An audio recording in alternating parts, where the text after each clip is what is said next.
पुणे महानगरपालिकेच्या महापौर पदासाठी यंदा सर्वसाधारण खुला महिला वर्ग आरक्षित झाल्यानंतर राजकीय हालचालींना सध्या पुण्यात वेग आलाय. भाजपकडे स्पष्ट बहुमत असताना आता एकच प्रश्न आहे, पुण्याच्या महापौर कोण होणार?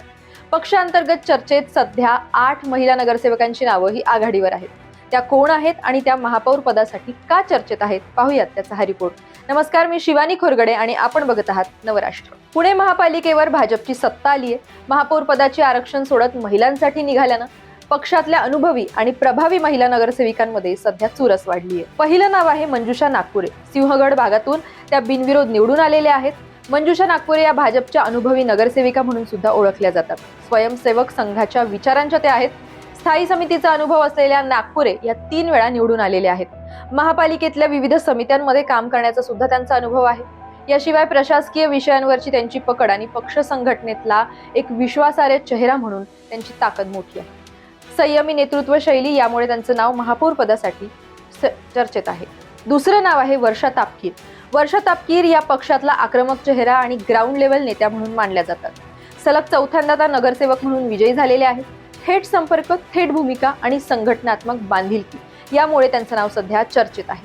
महापौर पदासाठी आवश्यक असलेली जनसंपर्क क्षमता हा त्यांचा प्लस पॉइंट मानला जातो. तिसरं नाव आहे मानसी देशपांडे. मानसी देशपांडे या सुशिक्षित, अभ्यासू आणि धोरणात्मक विचार करणाऱ्या नगरसेविका म्हणून ओळखल्या जातात. सलग 3ऱ्यांदा नगरसेवक पदी निवडून त्या आलेल्या आहेत. पुणे शहर उपाध्यक्ष म्हणून त्यांनी भाजपचं काम सांभाळलेलं आहे. नगरविकास राज्यमंत्री माधुरी मिसाळ यांच्या त्या भावजय आहेत. महापालिकेतले नियम, प्रस्ताव आणि अर्थसंकल्पीय बाबी यांच्यावर त्यांचा चांगला अभ्यास आहे. पुण्यासारख्या बौद्धिक शहरासाठी पॉलिसी ओरिएंटेड महापौर म्हणून त्यांचं नाव आता पुढे येतं. चौथं नाव आहे रंजना टिळेकर. रंजना नानी टिळेकर म्हणून त्यांना ओळखलं जातं. त्या चौथ्यांदा नगरसेवक म्हणून निवडून आलेले आहेत. प्रभाग क्रमांक 40 कोंढवा बुद्रुक येवलेवाडी इथून निवडणूक लढवत 12,531 मतांनी त्या विजयी झालेल्या आहेत. भाजपचे विधान परिषदेचे आमदार योगेश टिळेकर यांच्या त्या मातोश्री आहेत. योगेश टिळेकर यांनी विधानसभेला माघार घेतली होती. तसंच 2017 मध्ये पुणे पालिकेवर भाजपची सत्ता आल्यानंतर सुद्धा रंजना टिळेकर यांना कुठल्याही पदावर संधी मिळालेली नव्हती. त्यामुळे पुण्याच्या महापौरपदी एक ज्येष्ठ महिला राजकारणी म्हणून भाजपचा त्या पर्याय असू शकतात. या 4 नावांशिवाय सुद्धा आणखी 4 नावं ही पुणे महापौर पदाच्या शर्यतीत आहेत. त्यातलं एक नाव म्हणजे स्वरदा बापट. स्वरदा बापट या पक्षातल्या सक्रिय तरुण आणि नव्या चेहऱ्यांपैकी एक आहे. पक्षाला नव्या पिढीचा संदेश द्यायचा असल्यास स्वरदा बापट हा एक पर्याय ठरू शकतात.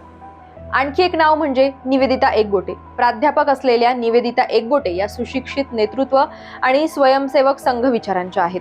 याशिवाय संघटनात्मक ताकद असलेल्या मंजुश्री खर्डेकर यांचं नाव सुद्धा पुण्याच्या महापौर पदाच्या शर्यतीत चर्चेत आहे. पक्षातल्या वरिष्ठ नेतृत्वाशी थेट संपर्क, कार्यकर्त्यांमध्ये विश्वास आणि प्रभागातल्या कामांचा ठसा हे त्यांचे प्लस पॉइंट्स आहेत. या सर्वांमध्ये आणखी एक नाव आहे म्हणजे ऐश्वर्या पठारे. कोणत्याही महत्त्वाच्या पदावर नियुक्ती करायची म्हटलं की भाजपचं धक्कातंत्र बऱ्याचदा दिसून आलेलं आहे. याच धर्तीवर राष्ट्रवादी काँग्रेसचे आमदार बापूसाहेब पठारे यांच्या सूनबाई भाजपच्या नगरसेविका ऐश्वर्या पठारे यांच्या नावाची सध्या चर्चा सुरू आहे. उच्च शिक्षित असलेल्या ऐश्वर्या पठारे यांच्या नावाचा विचार पुणे महापौर पदासाठी सुद्धा केला जाऊ शकतो.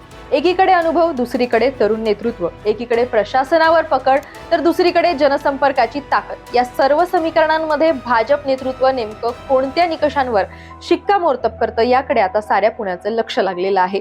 पुण्याच्या पुढच्या महापौर कोण, तुम्हाला काय वाटतं? कमेंट करून नक्की कळवा.